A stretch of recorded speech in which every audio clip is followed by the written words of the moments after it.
When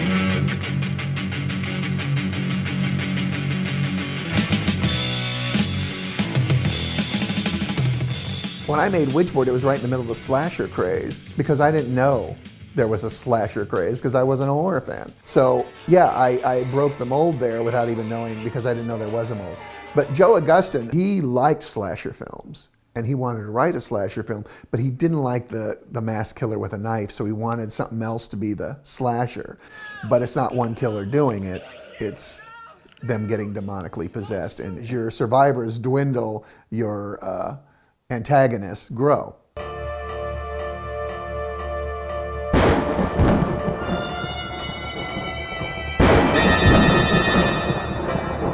How did I come to direct Night of the Demons?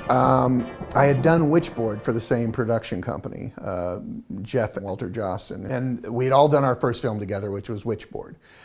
And Joe Augustyn wrote the script, Night of the Demons, which was called Halloween Party at the time. We went out and we shot. We did a whole photo shoot with the severed head and did the title treatment for Halloween Party. And it was Halloween Party all the way through until we got, again, one of these E&O issues. We got a call from, I think it was Moshe Diamant, saying, you can't use Halloween Party because of the film Halloween. And I said, well, we have E&O coverage. And I think he said, quote, well, you may have E&O coverage on this picture, but if you don't change the title, you'll never get E&O coverage again. And so we had a friendly exchange. I got a call maybe months later from someone, one of the producers, saying, the picture's sold, it's great, it's going out. There's just one thing, the title has changed, because while we worked on the movie, it was called The Halloween Party. Now it was called Night of the Demons, and all we have to do is just redo that one scene and change the title. Here's the problem. We barely had enough money to do it the first time. Plus months had gone by on the motion control camera, so the chances that we would have to start over again from scratch were pretty good in terms of plotting all the camera moves and things, because things change, cameras get recalibrated and stuff. But the hardest part was the Oxbury we used was taken apart and shipped to Australia, because it wasn't owned by the guys anymore. There was no way to actually reshoot anything. So what we ended up having to do was do an optical where luckily Night of the Demons was a much bigger title. So we made artwork up for Night of the Demons and matted that over Halloween Party in that main master haunted house scene with the ghost flying in, which was really kind of involved. And as I said, luckily it was big enough to cover Halloween Party completely and integrate it so that way it didn't look like it was just something stuck on, you know, kind of cheesy. We wanted to make it look like we originally knew it was going to be Night of the Demons all along. I was a little disappointed when the title was changed. It came about because Mustafa Akkad, who was the producer of Halloween, threatened, I think, a lawsuit if we used it. He felt that we were infringing on the Halloween franchise. So, but the title itself I was actually happy with. I think that Kevin might have come up with it. But there was a very conscious decision on all of our parts to make a film that was different than Witchboard. So I think there was a little bit of a macho thing about, okay, now we want to blow it out. We want to show what we can do with effects. Enough of all of the, you know, the drama and character development and all that stuff. And so Joe's script, and Joe himself, Joe Augustyn, his being introduced to us really, you know, just played right into some of the things that we were all feeling at that time. I mean, from the first moment I read the script and met Joe, he struck me as a really cutting-edge young filmmaker who knew his stuff. Everybody who he was connected to, from the guys at Propaganda, Yanni Savatsin and Steve Golan in the early days of Propaganda, just his vision. I mean, all the great music that's in that movie, that was Joe's, his vision to put that great music in. The outrageous scenes, just the classic horror storytelling was all Joe. He did an amazing job. I loved that script from the moment I read the first word. Now, Joe had a friend who himself was a director, and I can't remember who it was, but he was supposed to direct the film. This guy's script got picked up by New Line. So he decided he'd rather go direct his own script than direct Joe's script, so he left. And Walter, and then they were going to look for other directors, and Walter at that point said, no, screw this, I'm not putting up with this kind of stuff. Let's just call Kevin. We know he did a great job on Witchboard, he's trustworthy, yada, yada, yada, and so they called me out of the blue. But one of the biggest critics of Witchboard was Joe Augustin. You know, for Joe, who's a horror aficionado, and also, to his credit, a guy who's like always been a little bit ahead of the curve in terms of people's tastes and understanding the zeitgeist, I think he felt Witchboard was a very old-fashioned film. And Joe's not an old-fashioned guy. And so I think that, you know, for Joe, like, it wouldn't matter how successful Witchboard was. Night of the Demons had to be completely different. Actually, at first it was kind of a little shaky, not because Joe and I didn't like each other, but I think he was already feeling like he was on an island alone, and Jeff and Walter wanted the film to go this way and he wanted it to go that way. So then when they brought me on board, he just felt like it was going to be more of a, oh, now it's 3 against 1. I have a lot of respect for Joe, but we did not get along on the film. There was a lot of tension between us the whole time. And, you know, I could go into a lot of reasons, but I think that in many ways that tension, you know, we worked through it. And we were, I would also say, good friends at the same time. I think we all got along pretty well. There were some ego bumping here and there, but overall, I think it was pretty smooth. I think Kevin did a great job with film, and I think the producers were great as far in sort of not interfering too much creatively and just sort of, you know, giving us the support and letting us, you know, make the movie that we wanted to make. There was, you know, a little bit of friction between Joe and Kevin at times, which you get from writers and directors. But I think the end result speaks for itself, and those two guys worked really, really well together at the end of the day, and we got a great product. I think once he realized that I was kind of there to direct the film I wanted to direct, and Jeff and Walter weren't going to unduly influence me against him. And being a writer myself, I have a very high regard for the written word by someone else. I probably go out of my way more to honor what the writer wrote than most directors would. So a lot of times when Jeff and Walter would maybe want to change something for monetary reasons and they would ask me to change it, I would say, I would agree. I mean, you know, it's not like they're unreasonable producers. But I would go to Joe and say, here's the issue, here's what we want to change. And then I would give him a chance to go mull it over and rewrite it and bring it to us. And that way it was his rewrite to accommodate whatever we needed to accommodate, but it was still him doing the rewrite, not me on the set changing stuff. There were some serious changes that happened. There weren't very many, but the ones that happened were pretty major. The first script I saw, he had it open with a priest who like blessed the audience so that they wouldn't be affected by the demonic stuff they were about to see. And I said, I think that might be a little too cornball, so we nixed that. And then the only other big input, the only other two things that I really had any input on where was in the original script, Kathy Podewell's character Judy was dressed as Little Red Riding Hood.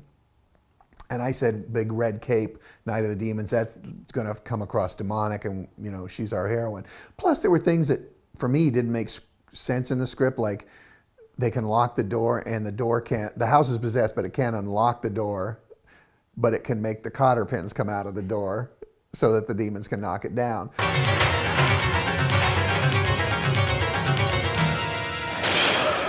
So I said, rather than address all of these, because they were great scenes, and if you start addressing them logically, you might kill the tension and some of the cool sequences would be dead if we were going to go logical. So I said, what if we dress her like Alice in Wonderland, and then we're subconsciously saying, nothing has to make sense. That's the whole point. The house is just screwing with her. Well, Alice, Looks like we're all alone in Wonderland. In the original screenplay, the surviving duo were Judy and her younger brother, who is in the film, but he plays a smaller part. That was done for logistics because it was for the budget, basically. It's expensive to have a young child. What we did was, because we had a small budget, I sat down with Joe, and Joe was not just the writer, he was also the producer, so he did understand that, you know, things have to change for financial reasons. We decided that rather than try to find a house that matched the floor plan of the script, and then a house maybe we couldn't afford, we were getting this great house for within our budget. We went back, he and I, and we walked through the house and we found specific rooms and hallways, and we said, how about if this is where this scene takes place and this is where this scene takes place? And then he went back and rewrote the script to fit the house. The original ending was drastically altered. Originally, the house was surrounded by a wooden fence, and it involved an impalement instead of the ending that we have. But when we got the location, which was a great location, thanks to our location manager, Ed Parmalee, who did a great job, we had the brick wall there, so I rewrote the ending to accommodate that. Don't you understand, Raj? We're dead. We've all died and gone to hell. But the wall was only, you know, this wide. But it was tall, it was like 9 feet tall. And it had, because it was in downtown LA, even though we do a matte shot to make it look like it's in the middle of nowhere, we're on the corner of like Vermont and Adams, so we're like downtown LA. It had barbed wire on the top. So at one time, maybe when the wall went all the way around or something, there was barbed wire. And we came up with the idea while we were standing there, I said, oh, what if the barbed wire was hanging down and they have to actually climb up the wall?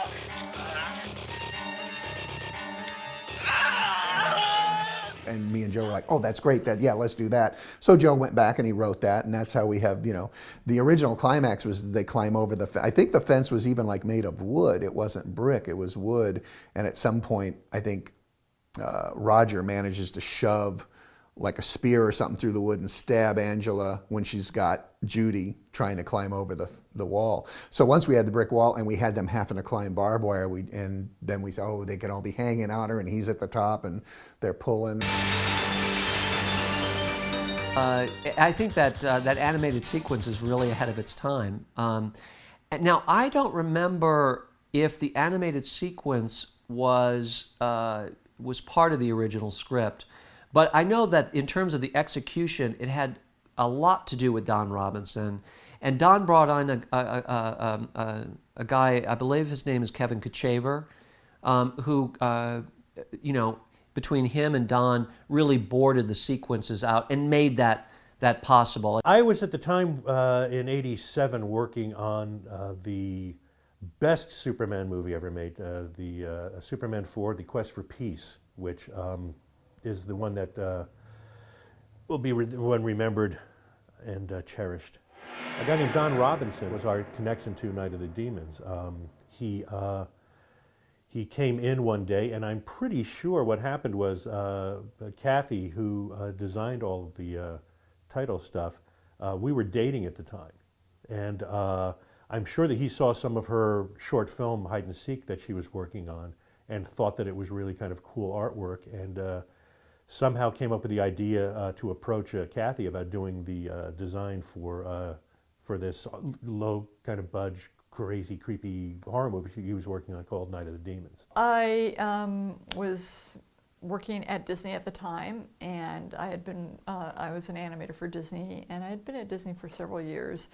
And during this time period, I was working on The Little Mermaid, and I was animating Ursula. They used to call me the Queen of Horror because I loved working on the Disney villains. So many of the features there, like I did Ursula, I worked on Jafar and Frollo from Hunchback. So I love doing villains, and I love the whole evil thing. So my boyfriend, Kevin KUTCHAVER, came and he told me that there was an interest in coming up with a title sequence, which sounded really exciting because I was working in features at Disney, and you don't often get a chance to create something like that. So I was very excited about the opportunity, and being that it was horror genre, that was like awesome. Because the idea was to have a certain number of names in the title sequence, just kind of the key people, Kevin Tenney, and you know, basically all the guys who usually in movies take all of the money and all of the credit for everything. And so there was only about 5 people. But it was a limited number of titles that was talked about. And we, Kathy and I went over what was feasible and how we'd possibly do it. But she designed, I think, some inspirational sketches of some of the things that could happen and what the artwork could look like. And I think that she started to storyboard some ideas and sequences out as well. Now, I must say that my inspiration was Night on Bald Mountain from Fantasia. I love, it's like one of my favorite animated pieces that Walt Disney Animation did. So I was inspired by that. And so I think, again, this was probably previs that I showed Kevin, Tenney, and the producers, and they loved the look of this. So then, again, we had to take some cells, which are clear pieces of plastic, and repaint that so it could be photographed under the camera. I mean, our big concern for us was, would we really be able to get this and finish this in time for them? And their concern was, really, did we want to put this animated thing in front of this grisly horror movie? And I think that was kind of the decision that Kevin and the producers went back and forth. You know, yes, no, I'm for it, I'm not, you know. And I really think that once they saw some of the drawings and things, they realized that it would be a fun thing to add to the movie. I've told this story before, even though it makes me look like an idiot.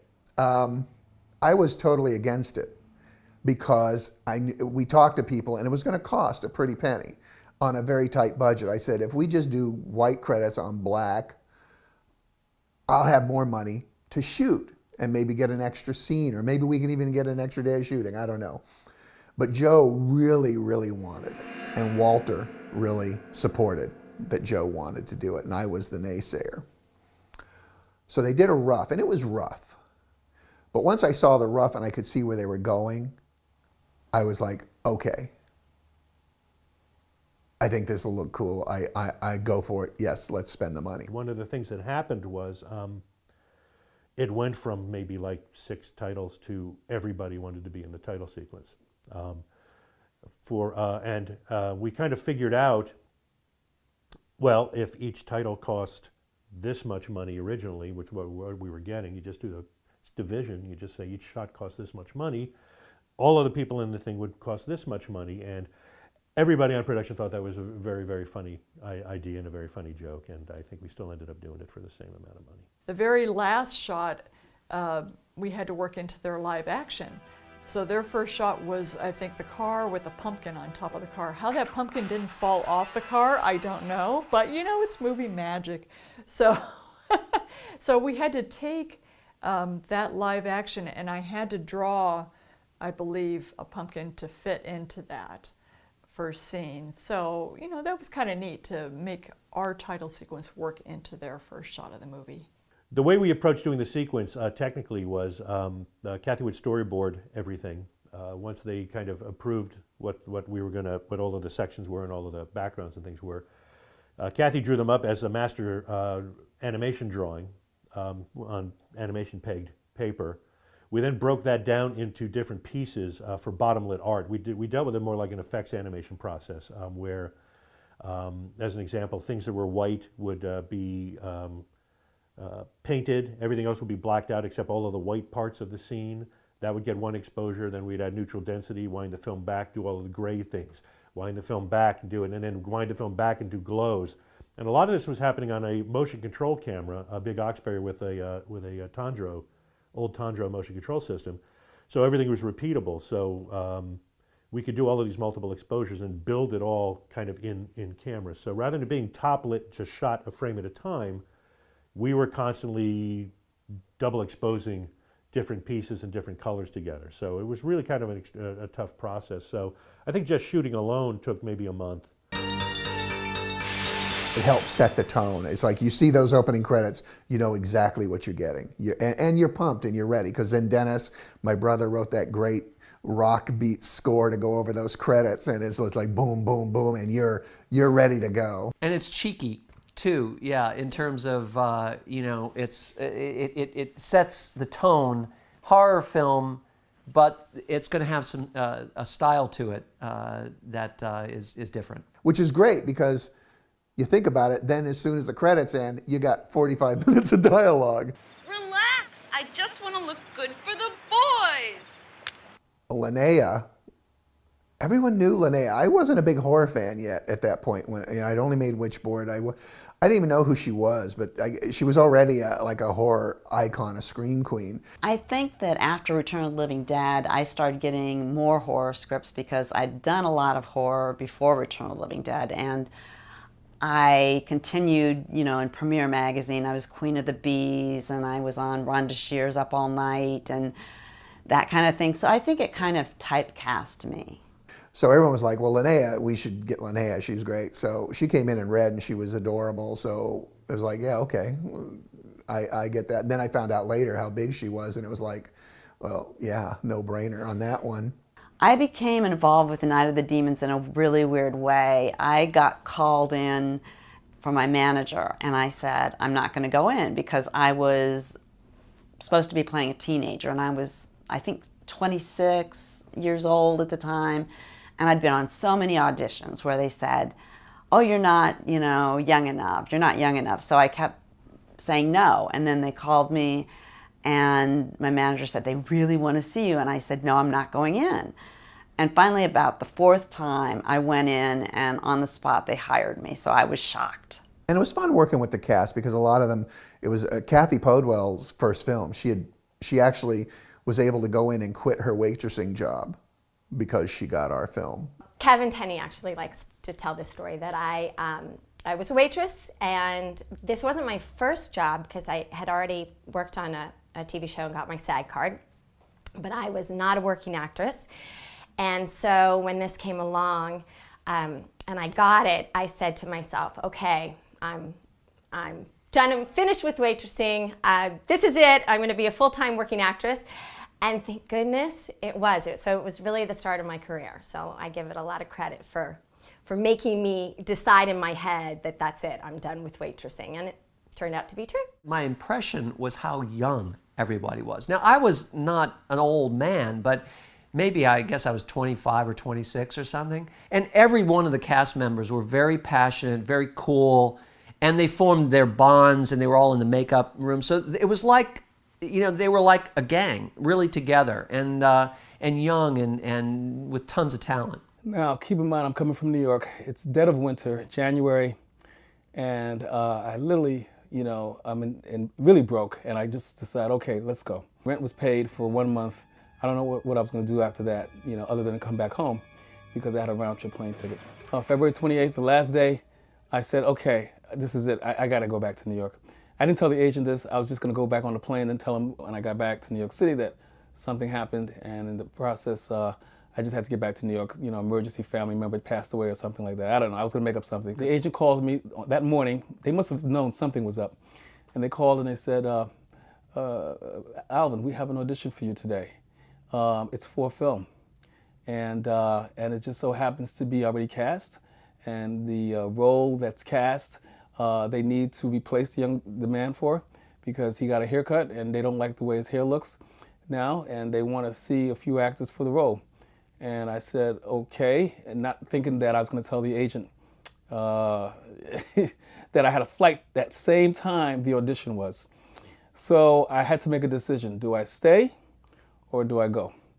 And I decided to take the audition and pray that I would get this job, because if not, I would be on the streets, literally, in LA, homeless, trying to figure out how to get back to New York. It was a last-minute call. I got a call. Kevin, I guess, could not find, I think there were 2 characters left, that, and one of them had to be pretty dramatic because, believe it or not, in this cult classic fun horror film that we have grown to know and love, there was a scene for crying and freaking out, so to speak, when I see an image in the mirror of the demon in the mirror, and you had to be able to cry on cue. So I went in that day, and I remember exactly. I read for him, and it was quite a lot of dialogue, and he called me, I think, the next day. Before I did Night of the Demons, I had just got back from Rome, Italy, doing Ghoulies 2. So Charles Band. So I actually went from horror movie to horror movie, and I remember telling my mom, asking my mom, am I gonna be a horror film star? Are you kidding? Betray my beloved sister for a measly quarter? What do you think this is? Some kind of depression or something? I was 18 years old. I had $200 and a one-way ticket to Cali. This is my final offer, kid. Now take it and sing. Where's the friggin' party? My first audition was, the character's name was Billy. He was a New York street kid. You know, I had a diamond pinky ring that said Billy on it. I walked into the audition and I said, look, what does that say? Billy, go home. You know, I had big ones when I came out here. Better be straight, Billy boy, or I swear I'm gonna come back here and kick your little ass. Over the past year and a half being out here, you audition with the same actors over and over again, so it's kind of a tight group, and it was very competitive, and everybody wanted this part. And I remember it was down between me and my best friend for the role, so we were outside. They brought us back a half a dozen times, and I remember it was like the final audition, and he came up to me and I said, listen, bro, I can't talk to you right now. We're friends, but right now it's, you know, take your shoes for a walk. It's, you know, I was seriously focused on getting the role. In that time, we're talking about the late 80s now, in all horror films, you always knew the one character that would never make it through. And it was usually the black guy, because the black guy always died within the first 5 minutes of the film. And that was true, actually. And the fact that my character survived, and not only did he survive, he was also the hero, was remarkable. So I love that. I said, wow, this is a whole new concept. I'm breaking ground here, you know? The first African American to make it in a horror film lives, you know, beyond the first 5 minutes. So that was true history in the making, and I was really excited about that. It was nice to work with people who actually enjoyed being there and wanted to be there and got a kick out of being there.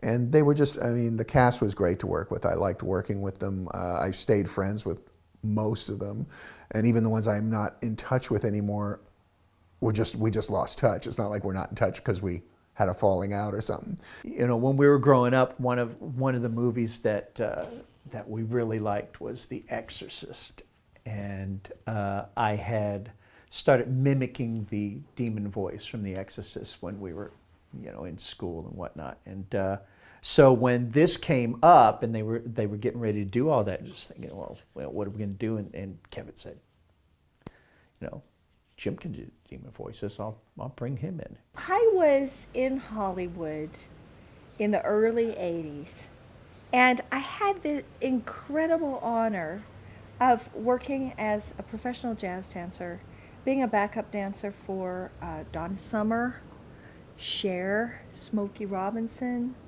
did a rock video for Sheena Easton. I think my famous rock video was for the Stray Cats, and started acting because my aunt, Rue McClanahan of the Golden Girls, was really encouraging me to be an actress. And I got this audition for this bizarre, crazy role where they asked me to be scary. So when I auditioned, I remember trying to scare the casting director. And rather than, you know, do it like this, ah! I did it like this. Oh, darling, I guess I'm gonna have to kill you now. Oh, delicious. I can't do the demon voice. When I do these conventions, we'll have contests to see who can do my demon voice. But in the scene where I'm saying, run, Judy, run, the only thing that's not real is that the voice is not mine. I did them all. We just went in one day. It was, I think it took probably about 3 hours or something like that, but we just ran through the entire film, and as people get possessed, you know, I would just go in and do the voice, and we needed something to kind of make it, you know, a little bit bigger. So I remember, oh, the glamour of Hollywood. We had a music stand, and we took a little trash can, one of those little white paper basket things, you know, stuck it on the stand, and then just put the microphone down in, and the screen would be there, and I could I would stick my face into this trash can and watch the screen, and as you know, as people talked or whatever, it would create like a reverb kind of. That was the big special effect at the time. But that's all we used was that, and I would just, you know, get down in there and just do all the dialogue for everybody. And then Kevin would have me do, like, you know, improv stuff. It's like, just, you know, improv this, improv that. But by the end, though, I was done. I couldn't talk. My voice was just completely trashed. Mimi always gets mad at me for saying this, but she actually wasn't my first choice. There was another actress I just kind of just had a feeling about her. Kevin didn't want to hire me for the role of Angela. He had another girl in mind who couldn't dance. And recently, Kevin and I had lunch in Los Angeles, and he formally apologized to me for trying to hire someone who was not a dancer. Our casting director, Tedra Gabriel, really liked Mimi, Amelia. And Joe Augustin had written the scene with the dance in it. The script had the dance sequence in it, so we knew we needed someone who could dance, or we were going to have to double her or something. And Amelia had starred in a Stray Cats video called Sexy and 17, and she was the main girl. So he said, "You got to see her dance." We saw the video, and she was like, great. And she was very sexy and very wild and just everything that Angela needed to be. So I said, okay, you convinced me. She's the better choice. So we chose her. When I auditioned for Angela, my highest hope was that they would let me choreograph my own dance scene. This was shortly after the Flashdance era. It was a magical time to be a dancer in Hollywood. You know, we were trained in professional ballet companies, and I was trained as a modern dancer. I graduated from Interlochen Arts Academy, and it was hardcore dance training. So when I was given the opportunity to do anything I wanted, I went, oh, not only am I going to be able to be as outrageous as I possibly can and get away with it, I'm going to be able to dance as wild as I want, which I did. But I was just doing that every night anyway around my living room. That's just what I did every night. A haunted house is a house with ghosts in it, the spirits of people who've died. But the spirits living in a house possessed have never existed in human form. They've only existed in spirit form. They're pure evil. This house, I don't know how they found it, was in an area of downtown LA that was really crappy. It was a terrible neighborhood. And it was a huge Tudor-style home that had looked abandoned. It looked like it had been boarded up anyway. I'm not sure when I got to the set whether they had dressed it or not. And it was so cool. I mean, it was perfect. You know, I was like, well, there's not going to be a lot of acting involved in this because this is really freaky and scary. When you walked into this house, you really did feel like this was truly a haunted house. And at times I actually thought I heard noises. It was really spooky. It really had that kind of a sensation that, you know, there was some kind of mystical element out there that you didn't want to touch or mess with. It was scary, you know. It was interesting because our dressing rooms were, we didn't have trailers or anything. All the dressing rooms were in the house. On each floor of the place, the actors were, you know, my room was next to Stooges and Jay's, so I'd walk out of my dressing room and there would be Lance with his eyes poked out of his head, or Stooge would be in full demon burn makeup. You know, it was a scary, you know, it felt like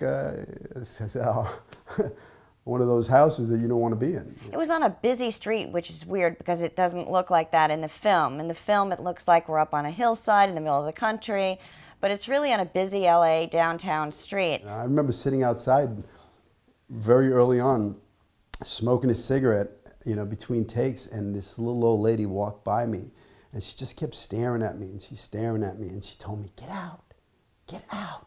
I was like, what the? It had that feel like something was beyond the door. And you always were, I mean, if I ever found myself walking around by myself, I always was looking over my shoulder because I really did feel like something was going to jump out at me at any moment. It was really, they really recreated this haunted house. There was one night after some bloody scene, I had to go upstairs to wash off the blood. And I went to leave the bathroom, and I heard somebody out in the hall. The boards creaked. And I was like, what the hell? Nobody was even in this section. They were in another section working. So I leaned against the door, and I hear, guys out there.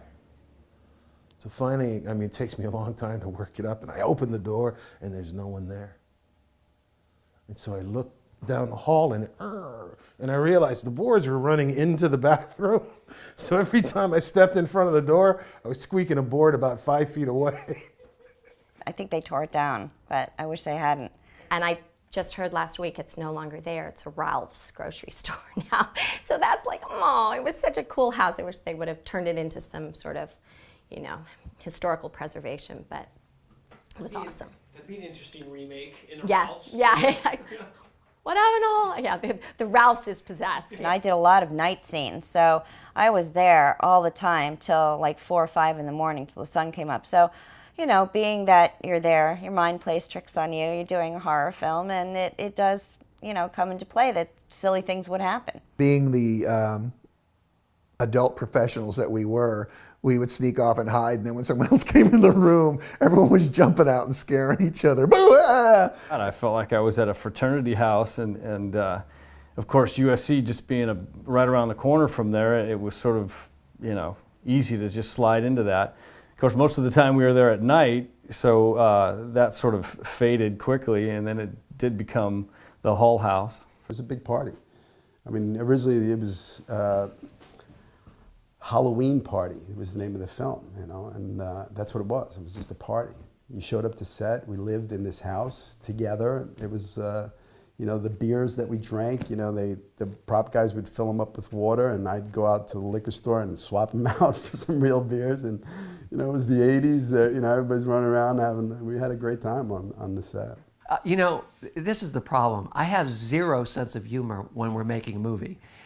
You know, it's something I've worked on like all my life, but it's just like, would you expect the coach on the sidelines of a football game to be laughing and joking? Well, I feel like I'm the coach, and Kevin is like you know, he's the quarterback or whatever who can joke. He's the gunslinger or whatever. I don't remember anything funny. It was one of the best times I ever had on a set. And I think it was because we knew we were making something that was scary and gory, but also silly. And so we had fun. We were like, every day we were going to the Carnival House and going, you know, doing the e-ticket ride. I actually popped out of a closet. So Kevin had me in a closet, and she opens the closet door, and I leap out. And one line out of all my years of acting, it sticks with me is, bodacious boobies, sis. If they keep on growing, you'll have to hire someone just to tie your shoes. That was the line that I mean, I could not tell you another line in another film or television show that I've done over 20-something years of my career, verbatim, and that is the one line that stuck. And I think it was because I was prepubescent going, wow, this is amazing. This girl's in a bikini. She was in like underwear, I think, and I did not see much skin. But I did see her in her underwear, so as a kid that age, I was like, whoa, yeah! So the funny thing about that scene was originally, and this is going back to what I said about Kevin working with you as an actress and everything and being so chill. Originally, it was written, I think, that I was supposed to like be topless for a second or something like that. And I didn't want to do that. So I basically was kind of going to turn down the part and just, give up the movie. And Kevin worked with me and he's like, okay, you won't do that, but let's come up with something because I got, it's a horror film, baby. You gotta give me something. The scene in the convenience store where I, give the guys a little show was in the script. Let us take a moment, shall we? Wow, yeah. Do you guys have sour balls? Why, sure we do. Thank God that she was our eye line at the time. A lot of times they just go sit in a trailer, but God bless her, because she's a trooper. And she's awesome. It was funny because when I went to see the movie, it had been, you know, almost a year since I'd seen it, and I was going to go do a tour in New York, so I went, you know, saw the movie, and I forgot we had shot that, and that was the first time you see me. So it was like on the big screen, my butt. It was like, oh no. Luckily I didn't bring my parents, and they said, who's that butt, you know? Eat a bowl of, that was actually one that was added in. What was that? Eat a bowl of... Porridge? I don't remember. Pudding? Eat a bowl of pudding? I think it was pudding.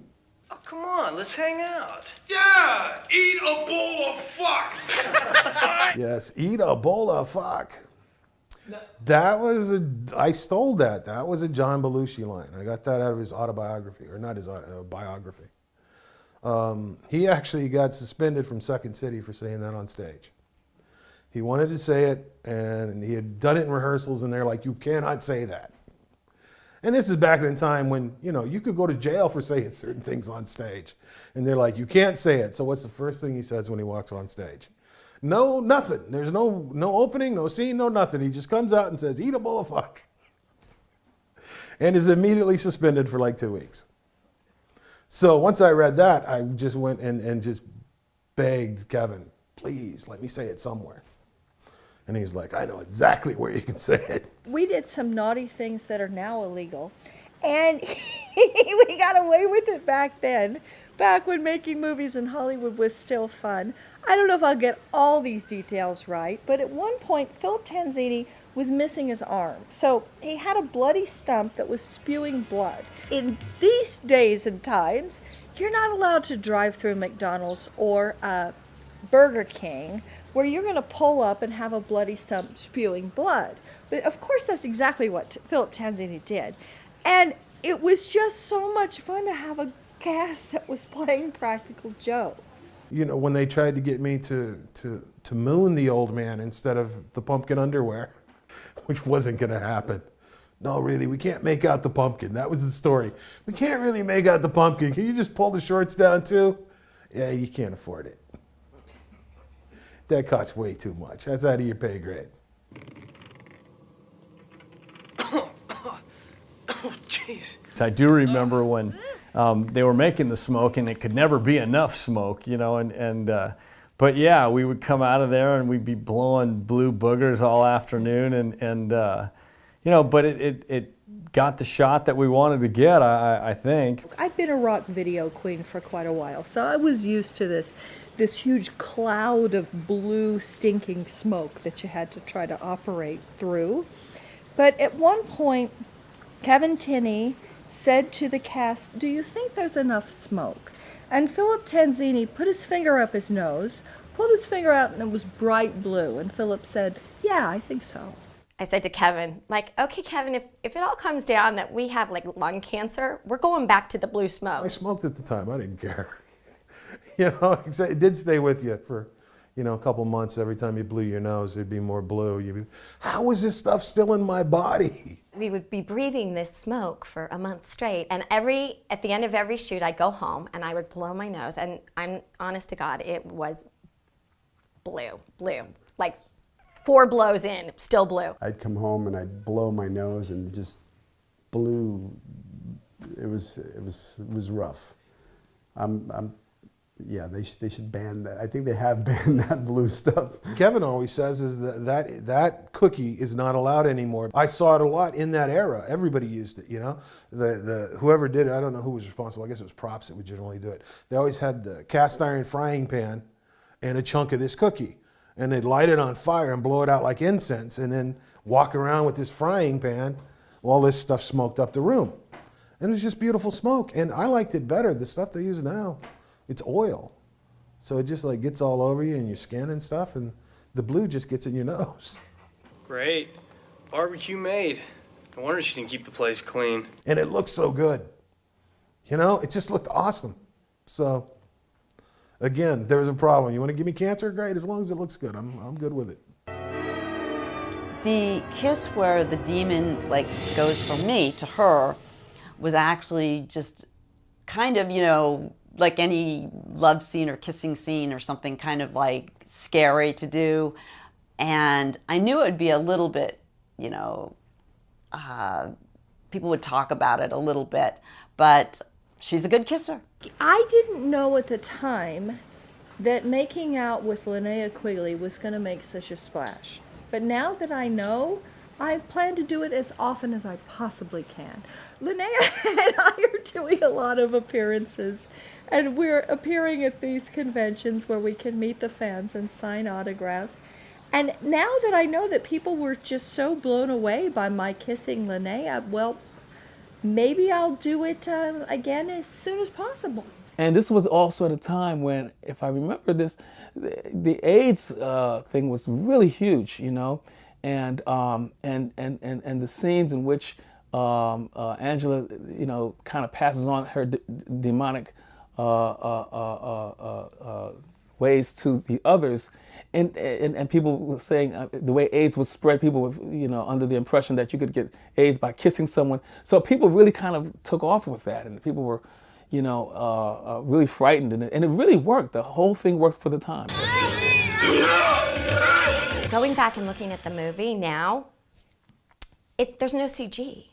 It's all, you know, Steve's makeup. I mean, it's everything you see was, you know, no screening, no CG. It's just, it's remarkable. First of all, we spent a lot of time looking for a makeup special effects artist. And I think to Joe's credit and Don's and everybody's, we wanted to get the best, but the best didn't necessarily mean the guy who had done 20 films. It meant the guy who had like the chops and the creative vision. And, you know, being able to bring Steve Johnson on to the film was just a real coup for us. I had just opened my own studio to do Smooth Criminal. I took a second loan out on my beaten up Trans Am. I had no money. I was a kid. I was 25 years old. And I thought, well, great. I've got $80,000, $100,000 to do this Michael Jackson thing. I can put down a lease payment on the new studio. This will be great. It's kickstarting my business. And then suddenly I get fired. I'm like, fuck, what am I going to do? And within literally moments, I get the call to do Night of the Demons. So it saved me.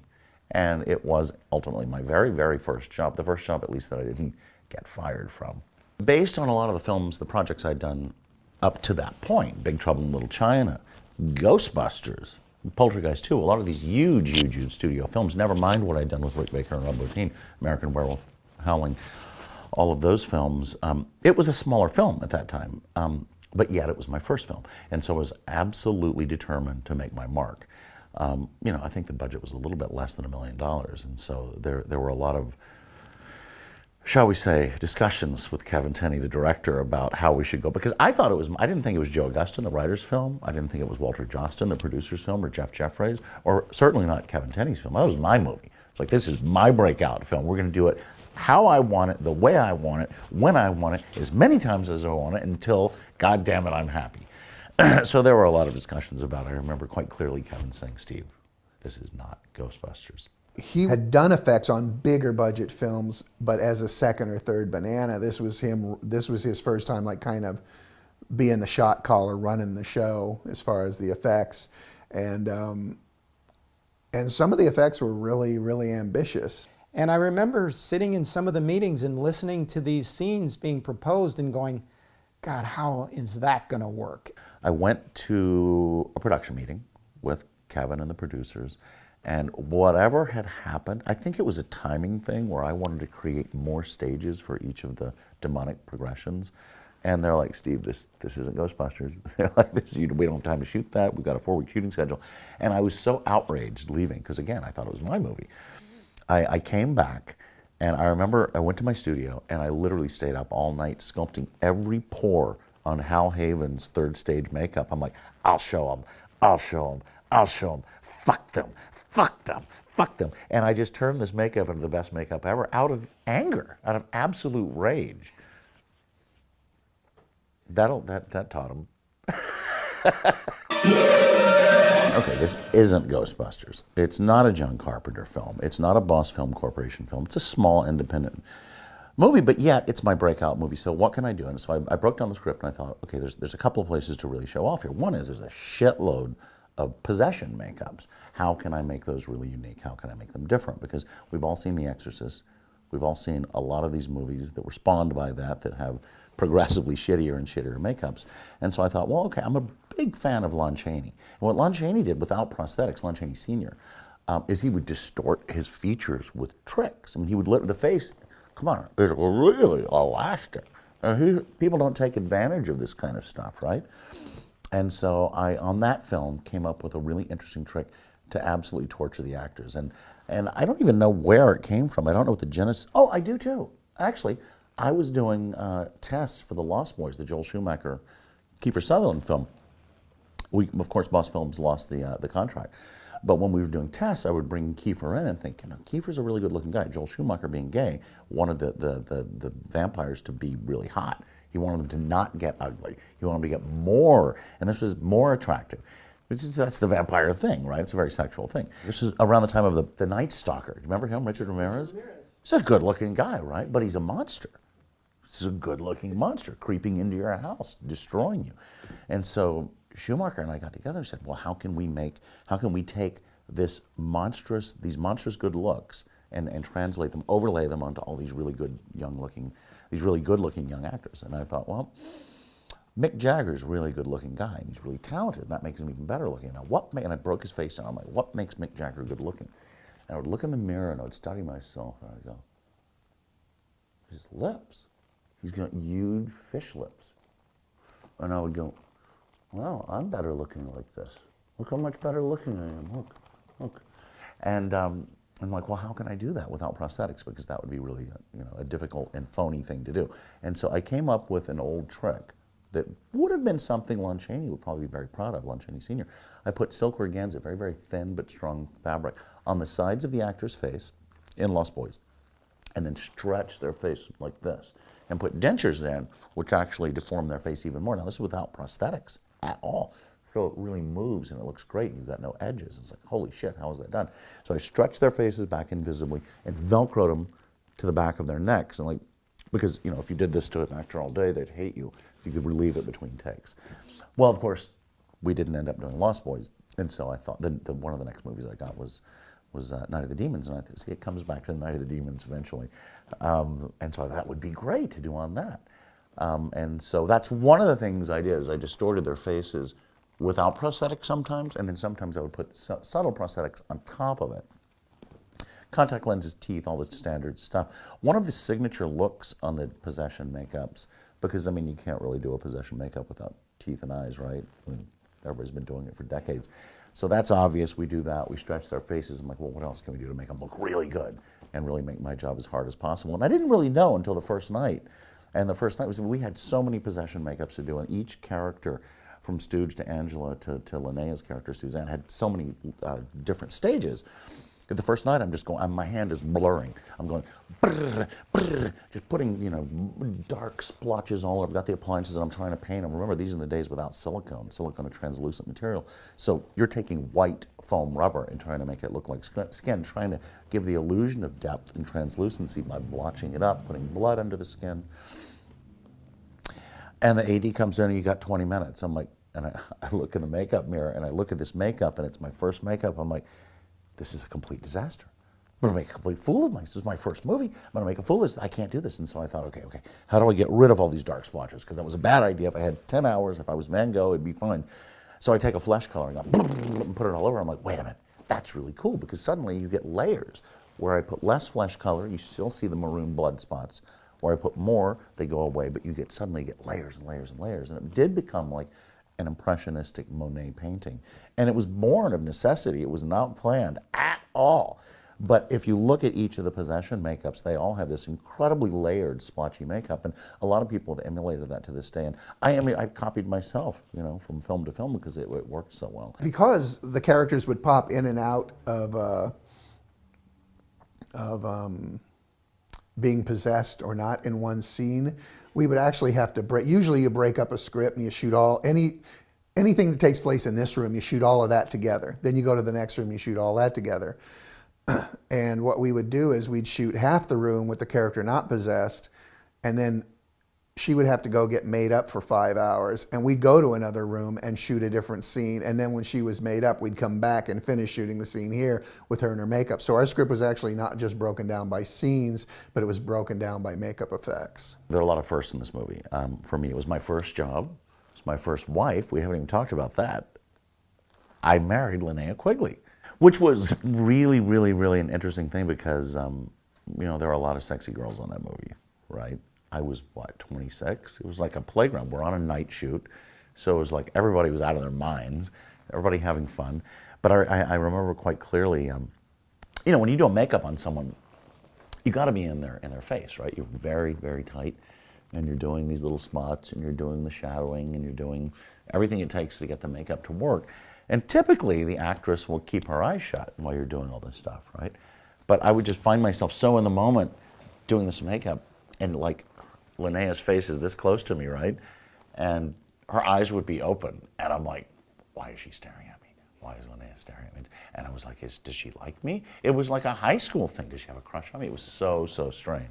In Joe's script, when Suzanne is possessed, she coughs up bile and it lands on her chest and burns a hole in her chest, and then she shoves the lipstick through the hole. And I was not a big horror fan at the time, so I hadn't seen a lot of horror, but I had seen The Exorcist. And I said, they kind of did the bile. We're not gonna top it. And I'd like to do something different. And I came up with the idea of what if we do something where it's, at first you think it's sexy. She's drawn, I'd been reading something about Renaissance art at the time and how the women used to use rouge on their nipples to make them really red, so they, you know, the hookers, so they would pop out. And I thought, what if she's doing that? And then we're all in the audience going, ooh, ooh, sexy. And then she just goes boop right into her nipple and everyone freaks out. I think one of the things that makes that effect so startling, particularly for the time, 86, I don't know if the movie came out in 87, is that, you know, in those days you cut to the effect. You know, you have a wide shot, you cut in. I'm sorry, you have a wide shot, you cut into the effect, and it's like, it's kind of obvious even subliminally to the audience that you're cutting into an effect. But Kevin and I wanted to do something very, very different with this. And having come off the heels of working with Rick Baker on Videodrome, I knew exactly how to do this. Because when James Woods reaches into his abdomen and pulls out the gun, he's literally, the camera's where you are, where this camera is, looking straight on, so you have no sense of depth. So we could build out a thick part of his body. James was literally going through, from the waist down, he was going through a hole in the sofa. It was an elevated set. So his legs were fake, his torso blended under his neck, and it got gradually thicker. So by the time it got to about here, he could reach in almost up to his elbow and pull this gun out. And so I thought, well, that's how to do this effect. Well, it was a little confusing to work with the lipstick because I'm right-handed, and I had to left-handedly like draw a circle and go right into the spot that was cut for the lipstick to go through. So I had to like steady my hand to make this circle and go through the nipple. Under pressure, I was a little bit nervous, but it went great. At this point, in 86, we still didn't have the silicones that we have now at all. But I really thought, okay, if the camera, as Kevin wants, is going to linger from a wide, slow-moving shot, a close-up on the nipple as this thing goes in, it's got to look like skin. I don't want to have to fake the translucency over foam rubber because it's going to scream foam rubber, opaque, it's not going to look real. And so I did something fairly unique at the time, and I decided, okay, we'll make it out of gelatin. Gelatin is, you know, we all know what gelatin is. It doesn't last, but, you know, we only had to be there for one shot, right? So I'm like, Kevin, we have to shoot on this night because if you don't get to it, you might as well eat it tomorrow because it's going to be melted.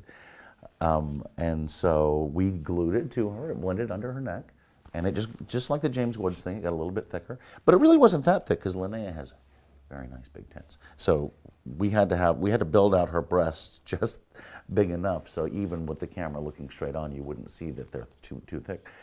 Camera moves into a close-up.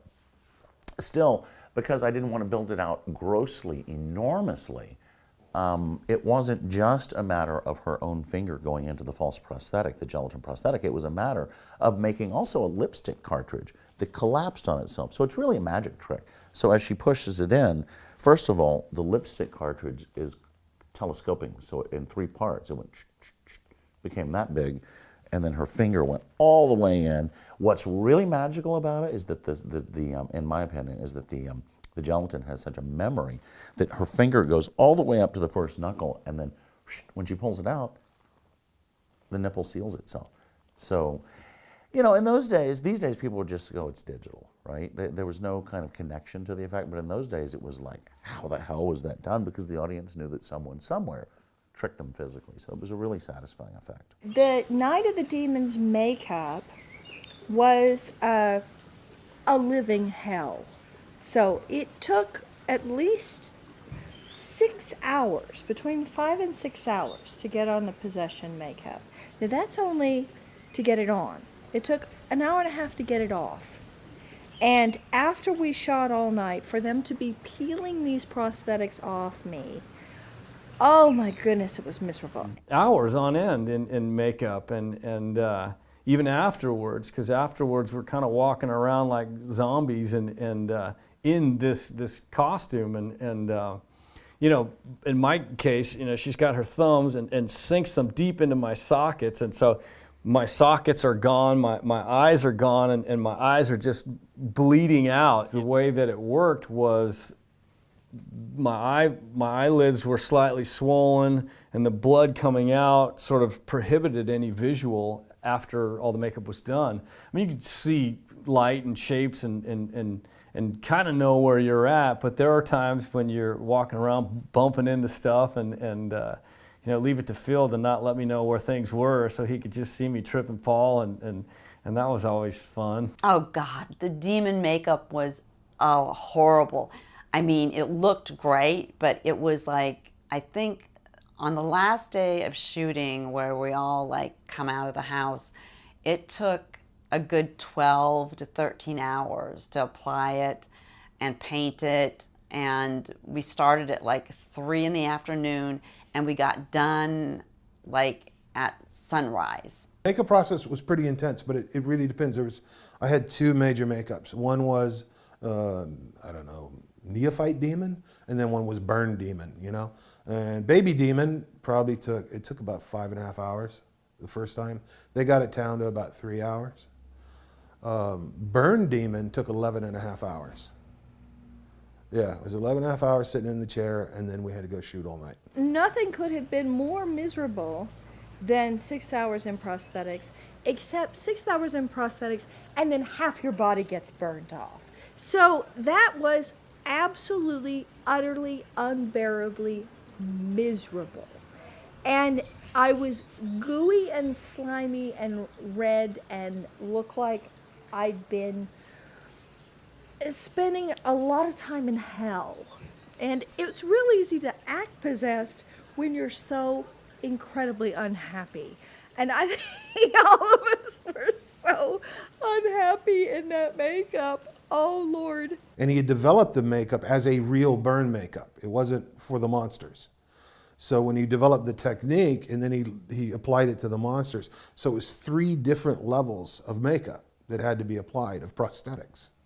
So he applied the first level, which was my normal demon head, a little bit distorted because of the burns.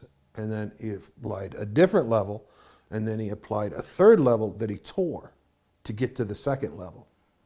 And so that's why it looks like it, you know, pieces had burned off.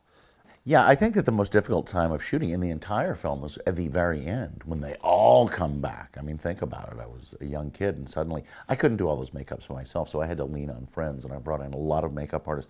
Even 3-time Oscar winner, Mr. Randall William Cook, who I'd worked with on Boss Film, on Ghostbusters, and all the long string of hits we did there. He won 3 Oscars now for visual effects for the Lord of the Rings films in a row. I think that's like a... Yeah, so Randall William Cook did some makeups for the finale in Night of the Demons. But yeah, I had to orchestrate a whole crew for that to get that done, because that was a lot of makeups. We had Angela and Hal almost fully burned, plus everybody else comes back from the dead. So that was a tough one. One memory that I have in particular that I really like is one day we had to do a bunch of the demon-possessed zombie kids, and Steve Johnson called in a bunch of his friends who were, you know, great effects guys. But I was hanging out and had become friends with Steve, and he knew I had an arts background. So he actually let me play around and try to paint a face up. And I did it, and I thought I, did a great job, and I was really proud of it, and I thought it looked great. And then Steve came in, and he picked up his brush, and he gave it a little work over. I was totally humbled when he was finished because he really took it, out. I think having exposure to an artist like Steve Johnson on my second film really had an impact throughout my career. The opening scene where right before my dance in Demons 1, where for the first time that something's a little bit wrong with me.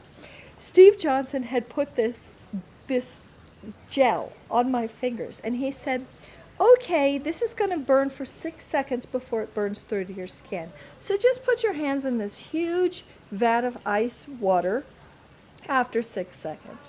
So I had to time this perfectly so that when I turned around and said, I was just warming my hands over the fire, and I'm counting 5, 6, then the hands had to go into the ice water, or my fingers would have burned off. Now tell me this, you mentioned a burn. I remember there is a pretty big fire scene, I think one of the demons. How do you do that indoors? You're in a real location, a house. How do you light someone and not just take the whole place down with you or black the ceiling? Do you have any insight? Yeah, you got to fireproof the room you're doing it in and have plenty of safety guys with fire extinguishers. And we don't put gasoline or anything. We use rubber cement where we can paint it on where it pretty much stays where we put it. That's the reason we use it. If we paint an arm or a leg, it doesn't run all over the floor. So we can pretty much put the fire where we want. And we fireproof the room. Effects would put, I don't know, there's certain liquids, Zelgel, for instance, you could put on the roof or the walls if you didn't want it to burn. I mean, anything will burn if you keep the fire on it long enough, but at least it gives us a little bit of time to get the gag and put it out before the whole house catches on fire.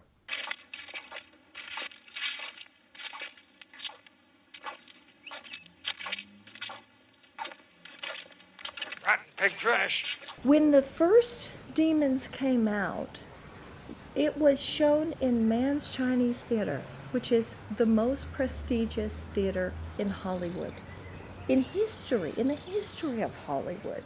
This is where all the old movie stars walk the red carpet to watch all the old colossal hits shown for the first time. It was so flattering and such a surprise. We went to see it at a theater because I just wanted to see what it'd be like to see a movie that you were in with people, And people loved it, right? They really did. But what surprised me the most was when they left the theater, people were going, that's Stooge. That dude right there is Stooge. I'm not kidding you. And I couldn't believe that somebody had actually recognized me. That picture is really dear to my heart. After our experience with Witchboard and having to chase a distributor to get paid, we decided to put up our own P&A money and take the film out and see if we could get a start. So we put up some money, and I flew to Detroit, and we screened it for Mike Mahalich, who was the sub-distributor in Detroit, who booked all the major studios and pretty much everything in Detroit Mike Mahalich booked.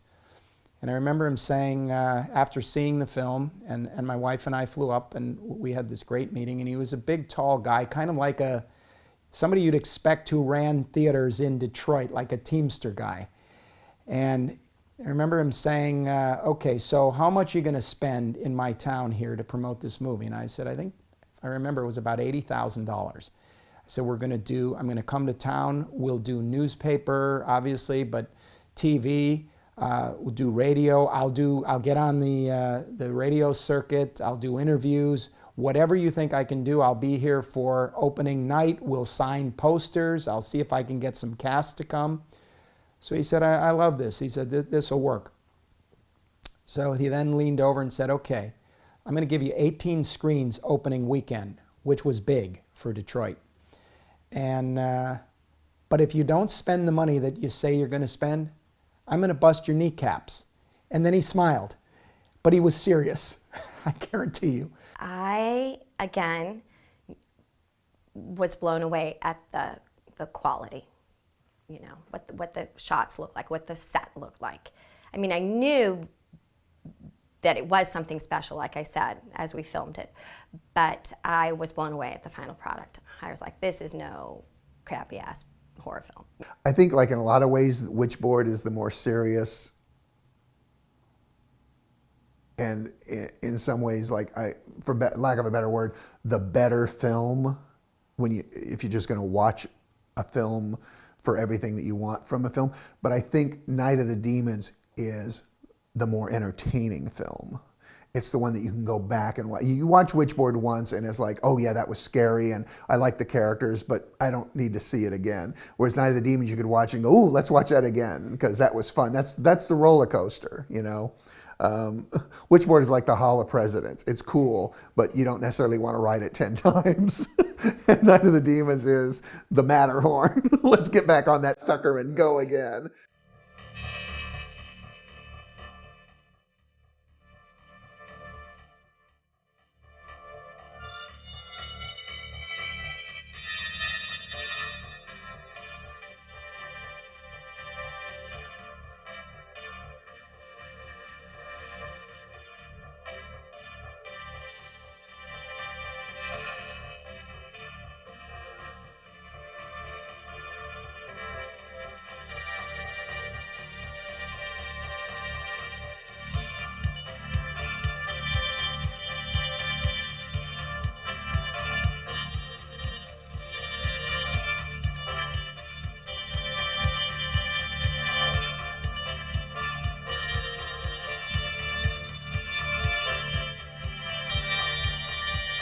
I think the first time Kevin told me that this isn't Ghostbusters, he knew never to say it again.